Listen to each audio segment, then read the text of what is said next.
Let's talk to Rudolf Eliott Lockhart now, Chief Executive Officer of the Independent Schools Association, because it looks as though Bridget Phillipson hasn't finished with independent schools, you know, not content with putting VAT on them so that an awful lot of people couldn't afford to send their kids there anymore, closing down an awful lot of the schools. She's now decided that she's going to charge them up to 3 times more for Ofsted inspections because they can afford to pay.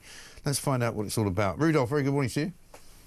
Morning, Mike. It's great to be with you. Good to see you. You might think that she had some kind of, wish to sort of silently kill off private schools, like as if she's ideologically against them. Well, it's difficult to know what's really going on inside anyone else's head, so I don't know what the motive that Bridget Phillipson has might be. I think what's important to see here, though, is we've got 2 different organisations that currently inspect independent schools in England. So you've got Ofsted, but there's also ISI, Independent Schools Inspectorate, and the majority of independent schools aren't inspected by Ofsted. Right. So for most independent schools, the cost of inspection is already being entirely covered by the school. And in my organisation, ISA, we've helped hundreds of schools to move away from being inspected by Ofsted. So we've already helped to significantly reduce the costs of inspections to the taxpayer. But the schools that we're talking about today, the independent schools that Ofsted inspects, they tend to be smaller schools and schools with lower fees. Ofsted also inspect nursery settings when their children are under 2, and they also inspect residential special educational needs schools. So I know that the government seems to be getting some policy headline that makes it sound like they're squeezing the big and the wealthy and the famous schools that people usually have in mind when they hear about independent schools.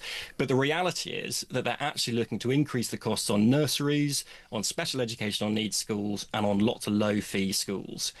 So yeah, it looks like the government's playing to the gallery here rather than dealing with the detailed reality of actual schools. And I mean, small amounts as well here, aren't they? It says here in a piece I'm reading, figures disclosed by ministers earlier this month reveal the annual cost of providing Ofsted inspections to private schools is about £6.5 million. And they're saying only 2.2 million of that is recovered in fees charged by the watchdog. So left-wing Labour MPs have urged ministers to end the subsidy in full. You're talking about, £4 million or thereabouts, which wouldn't keep them in, migrants for about 3 hours. Yeah, absolutely. And set that 4 million in shortfall against the tax revenues that come in from the independent sector, and you really see how minor the issue should be understood as. So independent schools support £5.1 billion every year in tax revenues to the UK exchequer. That's the equivalent of 115,000 full-time nurses. And they also save £4.4 billion every year in providing places for people who'd otherwise be in the state sector. So if you see those savings for the taxpayer there and the tax revenues coming in against what was it you were saying, £4 million of the lost cost here of the Ofsted inspections, it's very marginal. Yeah. And as I say, it's the cost of funding those nurseries, those special educational needs schools, and those low fee schools. It's really not the stereotype that I think the government is trying to trade in. No, exactly right. And of course, when the 20% VAT was put on schools, a lot of people said at the time they didn't need to start it when they did. They could have waited until, this actual academic year and done it in September instead of doing it back in January rather. But they said that they were going to get that money in from the VAT rise, and they were going to get 6,000 more teachers into the state system. As far as I know, they haven't hired any teachers into the state system, and instead what they've done is made sure that an awful lot of private school children have now gone into the state system, thereby putting more pressure on it in many parts of the country. So it's kind of backfired as a fundraising event, and also as an improvement to the state system. Yeah, it's frustrating. I mean, the money that's come in from VAT hasn't been ring-fenced to be spent on education. It's just gone straight into the general pool. Yeah. I would much rather be having conversations with the government about what we can do to help with the recruitment of more teachers. So there's all sorts of things that we might be able to do if the government wanted to work with us, where we might be able to get a consortium of independent schools together to cover training of new teachers, maybe use the apprenticeship levy there, and use that as an opportunity to get more teachers trained and then move into the state sector. That sort of approach will be much more collaborative and would have a much bigger impact on education nationally. But instead, we're dealing with what feels like headline grabbing stuff rather than sensible policy detail. Yeah, well, you would think that Bridget Phillipson would have more to do with fixing the education system. She seems to spend most of her time talking about freeing up Palestine and also somehow campaigning for her job as Deputy Prime Minister.